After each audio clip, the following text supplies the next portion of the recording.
합니다. 하나님 나라의 법을 지키라고만 해요. 그죠? 내가 거룩하니 너희도 거룩하라. 이스라엘 백성들의 삶의 기준은 애굽의 높은 수준의 법이 아니었어요. 하나님 말씀이 기준이었습니다. 그것을 순종했을 때 하나님 기뻐하셨어요. 그런 사람이 하나님 말씀에 순종하면서 하나님 기뻐하셨던 사람 중에 대표자인 모세입니다. 그래서 모세가 성막을 지을 때 했던 일이 뭐예요? 보면 하나님 시키는 대로 그대로 했다고 그래요. 하나님 모세를 기뻐하셨습니다. 아주 중요합니다. 말씀이 기준인 삶, 이것이 여러분 안에 생수가 계속 흘러넘치게 하는 유일한 길 중에 하나입니다. 또 하나, 예언 사역자들은 고린도후서 13장 5절에 나온 것처럼 너희가 믿음 안에 있는지 시험하라. 아주 중요합니다. 예언 사역자들은 남을 보면서 환상과 계시를 받을 수 있습니다. 여러분들 그런 거 금방 느끼실 거예요. 하지만 그 전에 하나님 뭐예요? 너희 자신을 믿음 안에 있는지 체크해보라고 말합니다. 예언 사역이 중요한 게 아니라 뭐예요? 그 사람이 중요합니다. 제가 늘 얘기하지만 하나님께서 임하시기 직전에 누구에게 먼저 임합니까? 역대하에 보면 나오죠. 재물입니다. 재물. 재물은 뭐예요? 하나님의 기준에 맞는 것들이에요. 그죠? 솔로몬 성전에서도 먼저 불이 어디로 임해요? 재물. 여러분 잊지 마십시오. 그래서 교회가 중요한 거예요. 교회는 재물이에요, 이 땅에. 그래서 가장이 중요한 겁니다. 그래서 목사가 중요한 거예요. 왜? 목사가 거룩해야 돼요. 하나님의 역사는 통로가 돼야 돼요.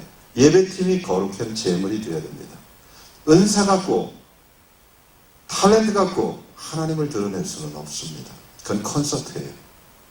그래서 부단히 자기를 죽여야 됩니다. 재물은 두 가지가 있어요. 규격에 맞아야 돼요. 그죠? 1년 된 암염소. 그러니까 하나님의 기준입니다.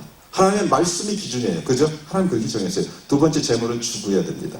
내가 그리스도와 함께 십자가에 못 박혔나니 이제는 내가 산 것이 아니요 내 안에 주님께서 사신 것이라. 내가 죽을 때 주님이 드러납니다. 재물의 특성이죠. 또 하나 뭐예요?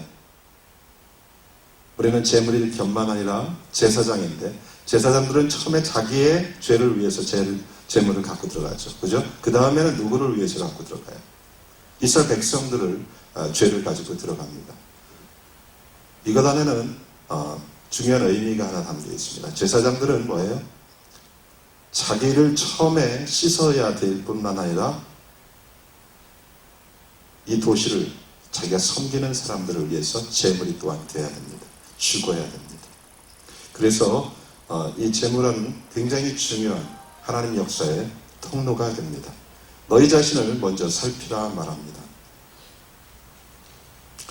이 시험은 우리의 동기를 점검하고 정화시키는 겁니다. 여러분 아주 중요합니다. 이것을 꼭 예언 사역자들, 이 선지자 학교생들은 꼭 체크해야 합니다. 좀 덥죠? 맞나요? 괜찮아요? 여러분들이 아주 지금 인상 쓰고 계신 분들이 있어서요. 더우신가 봐. 저도 옷을 많이 입고 왔어요. 몸이 안 좋아서. 그랬더니 따뜻하네요. 하나님 앞에서 계속해서 사역의 순수함을 유지하려면 이런 자기 믿음에 있는지 자기를 계속 체크해 보아야 합니다. 하나님의 말씀으로 내가 제대로 가고 있는지 계속 체크해 보아야 됩니다. 이것은 굉장히 중요하고 힘든 것이 아니라 제가 그랬어요. 특권이다.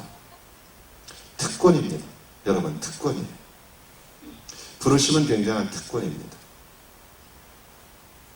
하나님께서 우리를 그렇게 인도하셨다는 생각을 잊지 마시기 바랍니다. 이것은 지식적인 동의에서 오는 것이 아니라 계속해서 하나님의 말씀을 반복함으로 인해서 뭐예요? 우리 마음으로 내려오게 해야 합니다. 자, 이 부분에서 제가 한 가지를 더 얘기하겠습니다.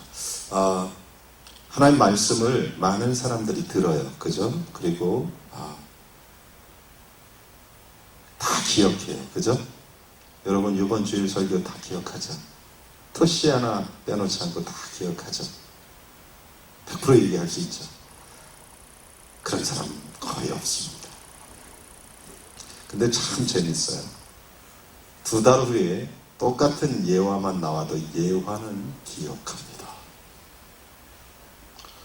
저거 전에 썼던 예화를 목사님이 또 하는, 말씀은 기억 못해요. 참 굉장히 탁월한 은사들을 가지셨습니다.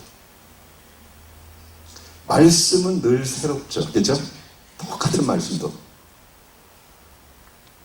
드라마, 어저께 밤에, 요즘엔 드라마 본 사람들은 그것을 다음날 처음부터 끝까지 얘기하는 걸 봤어요.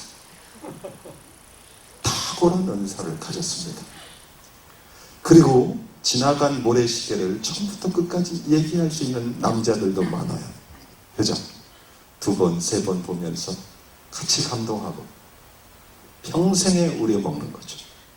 하지만 말씀은 한 번 듣고 화장실에 가면서 다 내려놓고 새 출발을 합니다.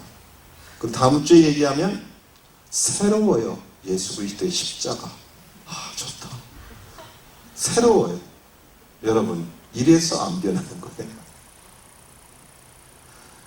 중요한 게 그래서 말씀을 계속 들어야 되고 듣는 걸로 끝나는 게 아니라 뭐예요? 묵상해야 합니다. 묵상은 뭐예요? 계속 암송하고 반복하는 거예요. 반복해서, 복음은 계속 반복해서 들을 때 지식에서 어디로 들어가요?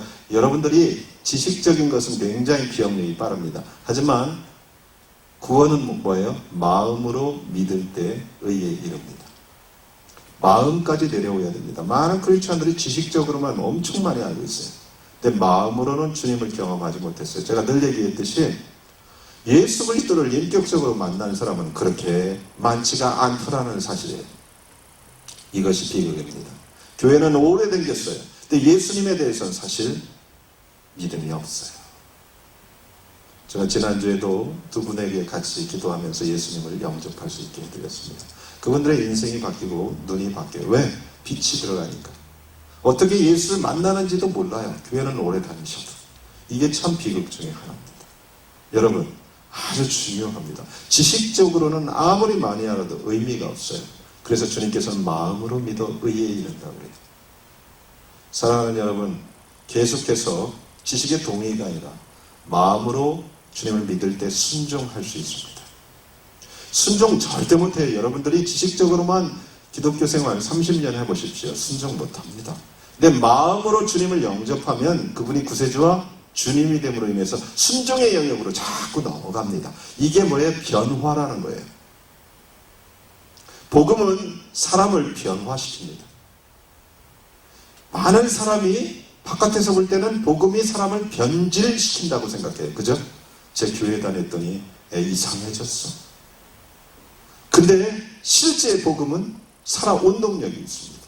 변화시킵니다.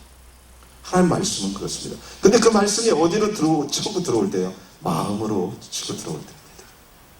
예수 그리스도를 마음으로 열고 영접할 때 실제적으로 삶이 변합니다. 하나님의 빛이 그의 삶에 임합니다. 그래서 그가 정말 깜짝 놀라요. 뭐예요? 지혜로워집니다. 순종을 하면 할수록 그의 삶 안에 빛이 납니다. 여러분 순종해 보십시오. 마음으로 믿는 사람들은 의심하지 않고 순종하는데 순종을 하면 할수록 여러분의 삶이 빛이 나기 시작할 겁니다. 여러분 이것은 아주 중요합니다. 마음으로 믿는 사람들의 특징이 있다면 그들은 은혜를 사모한다는 거예요. 이 겸손한 사람입니다. 그래서 야고보서에 보면 뭐라고 그래요? 하나님이 교만한 자를 뭐라고요? 물리치시거나 겸손한 자에게는 은혜를 주신다. 이 겸손이 아주 중요합니다. 겸손이라는 것은 뭐예요? 하나님을 만났을 때 나오는 거예요. 여러분 인간 겸손하지 않습니다. 여러분이 가진 조그만 것만 가지고도 여러분이 얼마나 겸손할지 모릅니다. 제가 미국에서는 사실 새 차 사면 굉장히 신경 쓰이죠. 그 차 어디 부딪히면 막 가슴 아프죠. 그죠? 그리고 차를 누가 훔쳐갔다. 저도 차를 한번 도난당해 봤습니다. 자고서 사우스캐롤라이나에 있는데 그것도 제 차도 아니고 조카 타던 차 타고 있는데 아침에 학교 가려고 나오니까 차가 없어. 내가 잘못 딴 데다 파킹했나? 없어요. 누가 가져갔어요. 차가 도난당했을 때 얼마나 황당하고 허무합니까? 그리고 막 모든 것을